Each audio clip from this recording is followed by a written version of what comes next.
Yep. Okay. So what we want to do now is we want to talk about, oh, how about this? How about you go on mute, change your volume, so I don't have to like.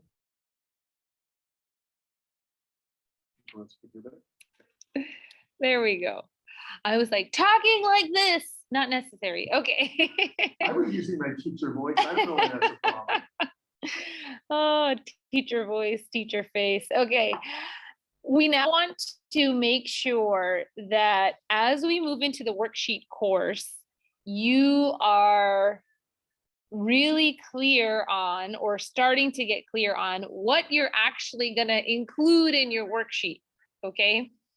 And so one example, do we have Greg's example to show? The video or the worksheet? His whole lure project, and that how he's just going to do the web. I could show the video. Okay. Do you want to show that? Yeah. Yeah. Okay. So he's I'm gonna have, oh, why don't you stop sharing? Yeah, I'll have Mark pull it up. We're gonna show you a video, right? The video is gonna show you the full scope of the project. So it's gonna show you a lot of things in terms of where the kids started and everywhere, like where it took them. In this project, I think it went over what? Couple months, yeah? This actually, it was not the only work that the teacher did, but it was sustained over the course of a year. Okay. A number of interactions with community partners. So overall, this project had a really long, I'm going to say a long view. It was a long view project from when they started to when they actually had a chance to test what it is they were making, which was fishing lures. And what we, Greg Kaneko is the teacher, and he is going to submit a content worksheet for this. And what? That's because I switched over. Turned on my microphone. Okay, and what we have recommended he do is that he just take the first part, right? In this project, in order for the students to get to where they're going, the first thing they needed to understand was food webs, right? And like, just how does that work in our environment and in the ecosystem? And so his Hope A worksheet is going to be that very first milestone. So those of you that have done the Kupaho, 4-day workshop, project-based learning, with the Aspire framework that you have milestones that take you all the way to the end product. So it's like the first milestone. Well, students need to understand this before they can go and do this. And then once they understand this, then they can go and do this. And once they understand this, then we can kind of bring all this together for that very final end product or performance. So the worksheet is actually going to be just covering that very first understanding or the first milestone. It's going to include in it multiple formative assessments, a summative assessment, and that's what we're looking for. Like, right, your unit needs to contain several formative assessments, a summative assessment, would be ideal in terms of like a final something that the students turned in that they received feedback on. And if you grade that, you graded it, right? Something like that. And that would be sufficient for the Hope A worksheet. So we're going to play the video. I'm going to go on mute, turn off my volume, and then you can play.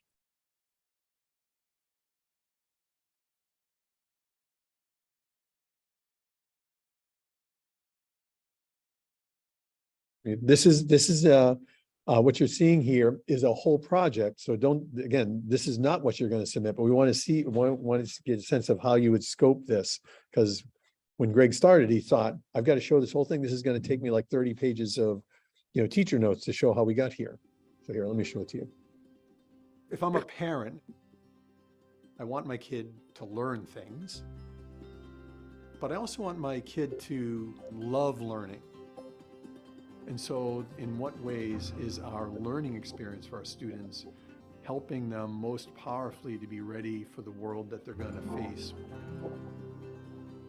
MPX, This is the 10th grade class, by the way. learning practices, the general umbrella we call it, is an interesting case study of what learning like that looks like. It's a dynamically different approach to education.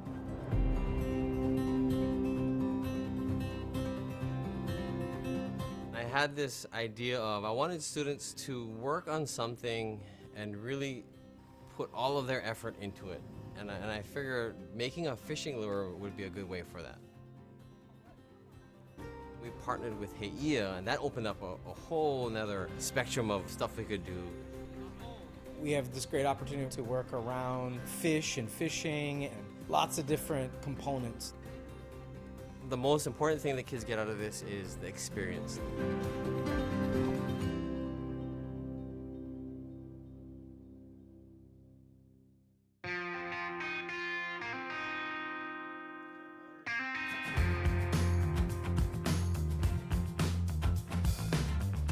Today is our first day fishing at Heia Fish Pond. The students are testing out the lures they designed and made in class. Let's go. There's some really good designs. Really nice on that. What's great about today is it's putting together a lot of smaller parts. The lure making, learning how to set up their poles, tie lines, how to cast, how to fish. So to come out here and put it all together is awesome. For most of the students, it's the first time fishing. Going through the process of designing a lure, testing it, redesigning it, hopefully we'll catch fish. Definitely one thing I definitely learned from fishing, patience. You caught something! Ali! I already had a bite earlier today. I hope I catch one so then hopefully I can cook it if it's big enough. It's okay. That was a good fight.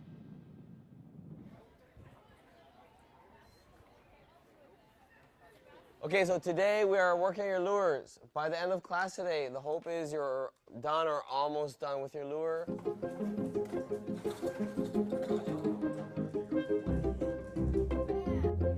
A parent that might see a class where students are actively working to build fishing lures might wonder, is my kid learning stuff? When we do project-based learning, our students are doing highly integrated interdisciplinary projects. They learn some science and the math they need to learn and the writing. Students are learning how to manage their time, how to work with peers, how to ask questions to fill in gaps in their learning. And all those things, when we do project-based learning, allow the brain to link all these things in powerful ways. Yeah, that feels nice. One of the hallmarks of deeper learning is being able to take what you've learned and apply it into a new situation.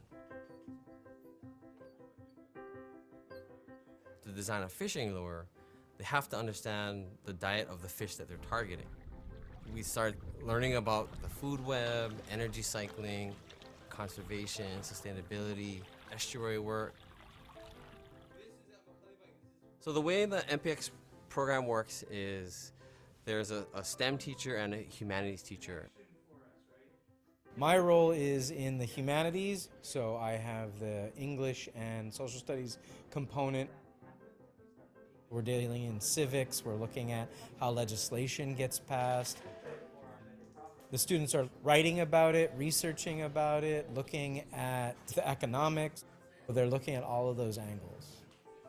So Chris and I are partner teachers. We're heavily integrated, and this integration is a really powerful part of our curriculum. This great opportunity to work with Heia is an opportunity for the students to apply knowledge that they get in the classroom to an actual place. Today we're just doing some service work. The idea is that in order for us to fish in a fish pond, we have to earn the right to do it. So we like to come, learn a little bit about the culture and the history behind the fish pond. Something as simple as primary productivity, which connects to photosynthesis. You can't see that at a cellular level. But when you get to go to the fish pond, you get to see its role in how the whole ecosystem works. We had one of the workers here talk about estuaries a little bit, and that was something that we were researching in class. I thought it was so cool that I could apply that knowledge that I just learned, and I could like see a representation of it right here. projects like this kept me engaged, and it was just kept the whole experience exciting and made me want to go to class every day. You actually get to make things and use them, go out into the world and actually learn about the world rather than just learning what's in a textbook.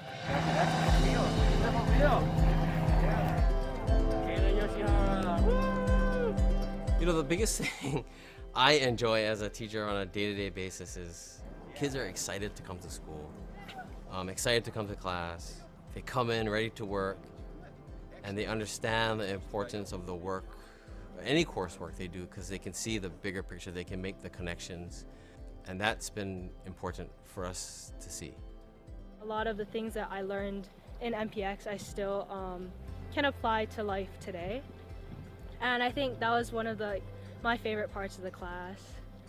We're working really hard to make sure that students are not only learning the stuff they need to know, but also the skills they need to enter the workforce and be a good adult.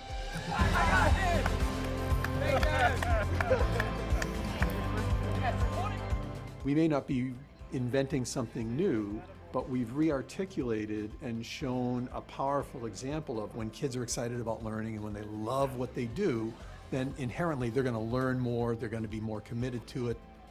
They're also finding out who they are and why they should care about learning. And we know that lends itself to a lifelong learning process, which is what we want everyone to get out of a good education.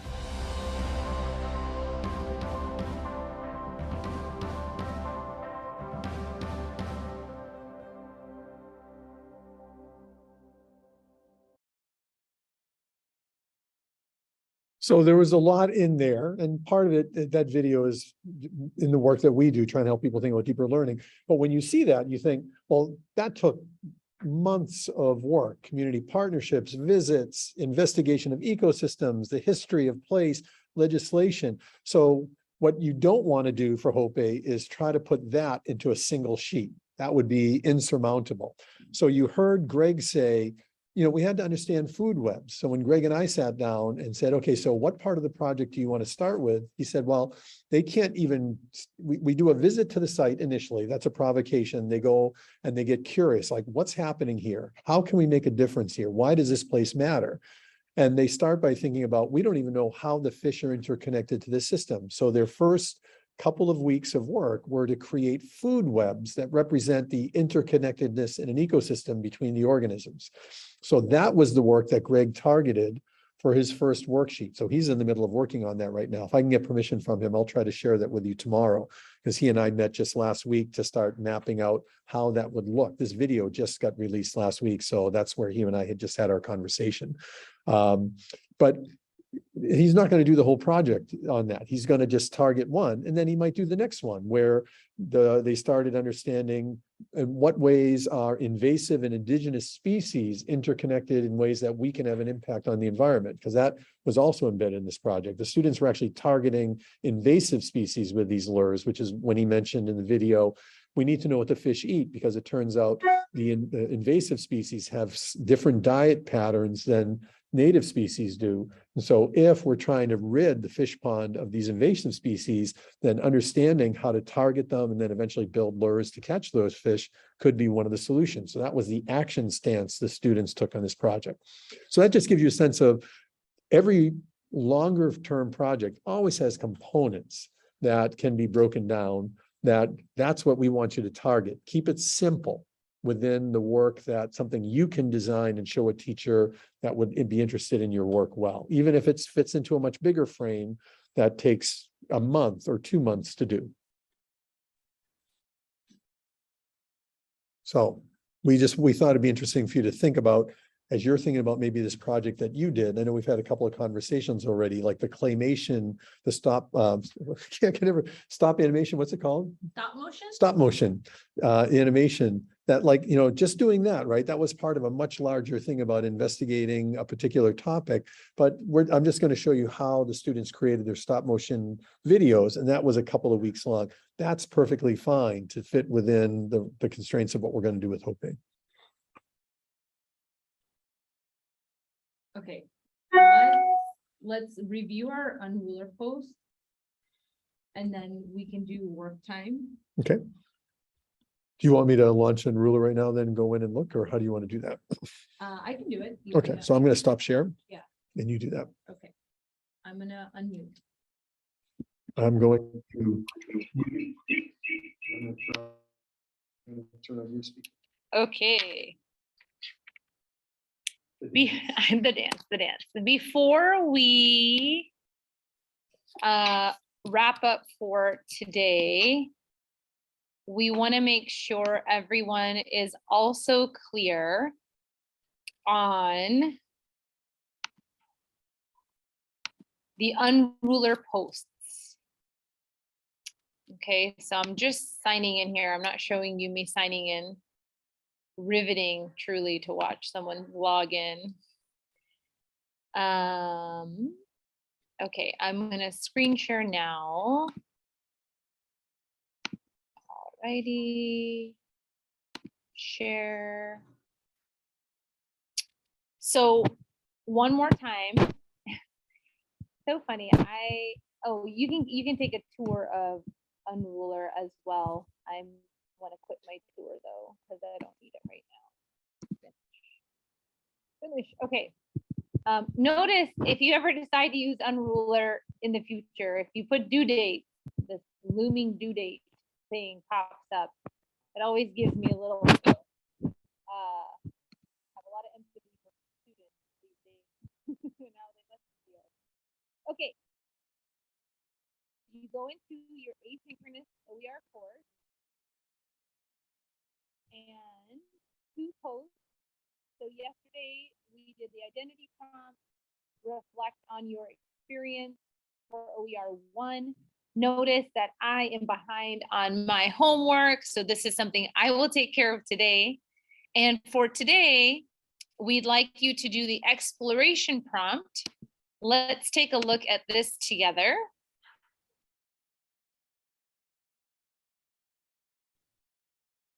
So this is asking for you to reflect on your recent exploration of OER content. What opportunities do you see for your adaptations? What resource gaps have you identified? And how will you approach these opportunities or gaps? And so this is referring to, I am actually, one of the units that I am working on is an ant unit. That's why the Weaver ant one was in our activity, because that was one of the resources that I found through OER Commons. However, OER Commons stopped being updated, in 2017 or something like that. So there's just been no upkeep or anything to that site. And that's when we went into and we saw like, oh, well, there's all these great pictures. But when I go to Flickr, these pictures are actually not available. They're not open. And so I might respond to this. And when we create a moment, you're going to be asked to add media. We don't want to look at journeys right now. We don't want to do prompts. Okay. We want to actually just do a moment. So you want to stick to moments. So I want to add media. And because I am doing an ant unit, I'm doing a unit on invasive species. So I like going to Creative Commons, and when I go to Creative Commons, when I teach my students how to find images, this is how I teach them to go look, search for CC images, or I'll have them bookmark the main link, which is creativecommons.org. This then takes me to wordpress.org. Thank you, internet, for being thoroughly slow today. And I want an image specifically of a fire ant, because we are going to be focusing on hunting down or searching for fire ants. So I see a whole bunch of different images here, and my students are always amazed with this one every year that I've done it. We talk about how ants during floods will actually connect their limbs to each other and become a flotilla in order to survive. And they take turns because they have a waxy outer covering. They take turns on who's going to be submerged in water. And then when that ant like can't handle it anymore, it goes on top and another one goes on the bottom. So it's like this incredible way that this community works. Nobody likes fire ants, but they're amazing in terms of how they work together. And there's a reason why they're invasive and can take over everything. So right here, yay, the image was marked CC BY 2.0 license, credit the creator. Okay, so I can use this and I'm going to, maybe I can go to the images website. So there's a few extra steps in here.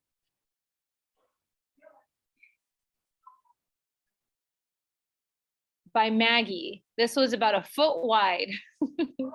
Oh, goodness. Okay. Sorry if this is giving anybody the heebie-jeebies.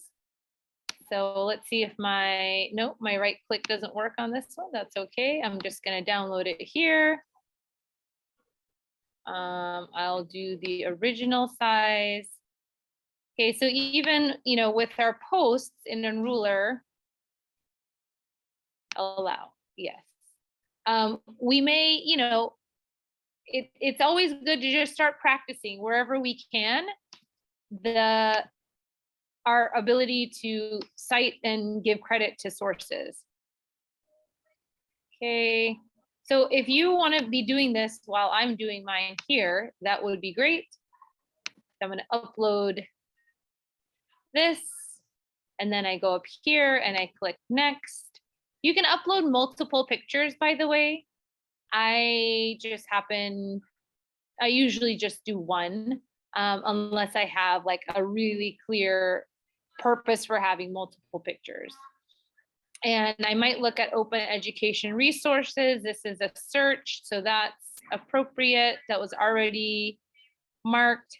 And when it comes to Aspire, which is the framework that I have cogs to, I believe this is going to be relevant because it connects to us talking about invasive species and how that impacts us living on an island chain.